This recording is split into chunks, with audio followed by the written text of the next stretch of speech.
Hi friends, నేను మీ Mahesh Sungra. Welcome to real soldier. ఒక్కొక్కసారి మనం ఎవరికైనా సాయం చేసినా సరే అది వాళ్ళ ప్రాణాలకే ప్రమాదం అవుతుంది అనమాట. ఇవాళే తెలిసింది.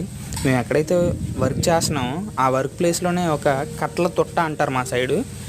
ఆ పాము అయితే కనిపించింది అనమాట. దాన్ని మనం కాపాడదాం, బౌండరీ అవతలకి విసిరేద్దాం, అదే పోద్ది, లేదంటే క్యాంప్లోకి వస్తే మనకి ఇబ్బంది అనేసి మేము ఏం చేసామంటే దాన్ని విసరడానికి ట్రై చేసాం. ఫస్ట్ ప్రయత్నంలో అది విఫలమైన, రెండో ప్రయత్నంలో కరెక్ట్గా వెళ్ళి అది ఏడ్ చేసిందంటే మా బౌండరీ వాళ్ళ మీద చిక్కుడిపోయింది. అది చిక్కుడిపోయింది. ఒక 2-3 దెబ్బలు తగిలే ఉంటాయి కదా. అదంతా మొత్తం మీరు దాన్ని ఎప్పుడైనా బౌండరీని కరెక్ట్గా చూసి ఉంటే మీరు చూడండి, మీకు అర్థమవుతుంది. అదంతా ముళ్ళులా ఉంటుంది అనమాట.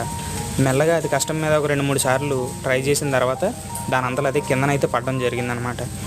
అలా మనం ఎవరికైనా సాయం చేద్దామంటే ఒక్కోసారి అలా అవుతూ ఉంటుంది. నైటు మేము ఎక్కడైతే చెప్పులు పెడతాం అక్కడికి ఒక నాగుపాము వచ్చింది. వర్షాలు పడి కాలం కాబట్టి మీ అందరికీ నేను ఏం చెప్తున్నానంటే, నైట్ పూట లైట్ వేసుకొని వెళ్ళండి, చూసుకోండి ముందు వెనక.